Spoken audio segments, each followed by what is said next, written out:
What culture? How you doing today? My name is Simon Miller, and if you've clicked this video, you are indeed about to watch ups and downs for the television show that WWE's called SmackDown. If you don't know, and I know loads of you do know, and you send me messages, you go, Simon, stop explaining what the show is, but let's be inclusive here. Let's make sure everybody feels welcome. Let's make sure everybody feels like they're getting a giant hug from me by telling them what we do, because it's nice and simple. We go through, in this case, SmackDown, and if something's good, we give it an up, and if something's bad, we give it a down. And that's it. It's like one giant review, and I like to think that everybody involved watches these and like, oh, Simon, please give me an up, don't give me a down. It doesn't happen. It doesn't happen at all, but it's still a lovely discussion point to have. And you know what?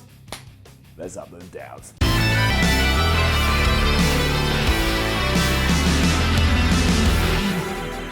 Well, SmackDown started off a bit crazy, didn't it? Because everybody got involved, and when everybody gets involved, it gets it up. It was Miz TV that kicked things off, and this was good because he invited Team Hell No to be his guests. And finally, we started planting these seeds for the obvious Daniel Bryan versus Miz feud, which is probably going to kick off in a few weeks or something like that. And during this segment, Daniel Bryan just wanted to punch the Miz in the face, and Kane was like, hold your britches, Daniel. Do not punch him in the face. Then we fell into the flow of things as Team Hell No said they would beat the Bludgeon Brothers at Extreme Rules this Sunday, and the Miz pretended to be behind that. He showed a promo package, and in that promo package, there was a lot of Daniel Bryan and Kane falling out. So you know what happened. Daniel Bryan got mad again. He wanted to beat the Miz up again, and once again, Kane stopped him. Hashtag again. Everything then went weird because not only did Harper and Rowan interrupt, but then Sanity appeared out of nowhere, and they attacked Team Hell No from behind. I mean, the New Day ran out to try and even the odds, but they couldn't. The heels got the upper hand, and I sat there and I thought to myself, for a split second, it actually feels like the tag team division is important. Wasn't that nice? Wasn't that a lovely, nice feeling inside your stomach, inside your guts? Like I'm touching it. I don't know if that's in camera or not, but I'm touching it, and it still feels good. As all the numbers added up too, this led to the announcement that yes, the main event on this evening's show will be a 10-man tag match between all these guys. And somewhere, I don't know wherever he lives, Teddy Long probably, don't want to be too disgusting, had an orgasm. Also want to give a shout out to The Miz comparing Team Hell No getting back together like Justin Timberlake coming back into the fold where NSYNC are concerned, and as Kane told The Miz, that wouldn't happen. JT is too big a star. Was stupidly brilliant. And I don't really know what to give the next segment because on one hand it was good, but on the other I was like, man, this is long in the tooth, isn't it? However, I'm positive, dude. I give it up. But for some reason, WWE booked once again AJ Styles versus Shinsuke Nakamura. And you know what the finish was? Do you know how it ended? In a disqualification. I mean, how many times have we seen that? Did we really need to do this again? It was all very good though, given that everybody was involved, and yet it got called off after my man Rusev jumped in there and he landed some shots on the champ. And then Jeff Hardy came out because he's feuding with Nakamura as well. You know what we did? We made a tag team match. Teddy Long. And that can get an up because it all came to an end after Rusev slammed Jeff Hardy with a match kick and got the 1, 2, 3. I cheered like a fool. It's also sad because it's a surefire sign that he's not going to win the title this Sunday at Extreme Rules. But as I've said before, and I'll say right now, I'll take what I can get. Asuka then beat James Ellsworth in a lumberjack match. I mean, it was fine, it was okay, but it's getting her down. And I don't know, and maybe I'm being overly thoughtful about this, but it just made it seem like Asuka has dropped even further than she was a few months ago, and had all that stuff at WrestleMania and she lost. And I was like, now she's fighting lumberjack matches with James Ellsworth. It was fun. Don't get me wrong, it was entertaining. James Ellsworth kept running away, but the lumberjack stopped him, threw him back in the ring, and Asuka eventually won.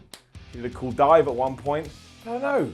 I just don't know. There was some stuff post-fight as Ellsworth sprayed Asuka in the face as she went after Carmella, and that led to Paige coming out and telling us that at Extreme Rules, James Ellsworth is going to be locked in a shark cage above the ring. That makes sense given the story, but why, after never having a shark cage match in about 15 years, do now we always have shark cage matches? Toys! That's the answer.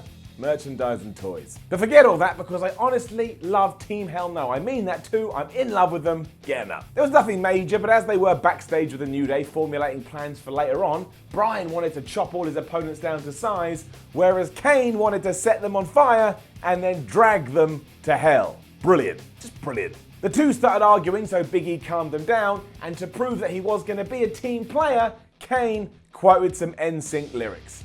This is gold. It's absolute gold, and I'm sure a lot of people are rolling their eyes going, I hated this. I'm an idiot. I thought it was superb. And then a huge up because Andrade Cien Almas actually fought Sin Cara on SmackDown after weeks of being told this was going to happen. It was like hell froze over. I looked at my window as a pig flying in the sky. We got it. We got the bout. It was actually quite good. I mean, he won pretty easily after doing the double knees in the corner, but again, don't worry about that. Just be happy Almas actually got to have a wrestling match on a wrestling show after being told by the wrestling management he would eventually wrestle. Hooray! And it was main event time as once again SmackDown flies down the road like a Formula One car heading into your face, and it was good, but it's going to get an up and it's going to get a down. So let's do that stuff with the numbers right here, and then I can explain myself. The up comes because it was a very good 10-man tag team match. Everyone here knows what they're doing. They knew what their roles were, and after a huge brawl at the start, it calmed down and the heels got the upper hand. But it's the finish we've got to talk about, because when we talk about the finish, well, it doesn't look very good for Sanity. Why?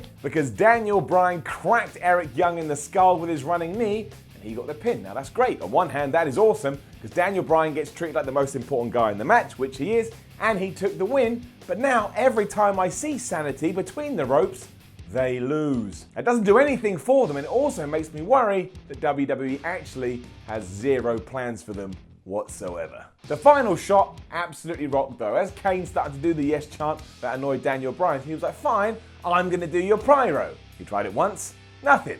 He tried it twice, nothing. Kane started like face palming, like, oh, who is this guy? Why did I decide to tam out with him? But on the third one, Daniel Bryan did it.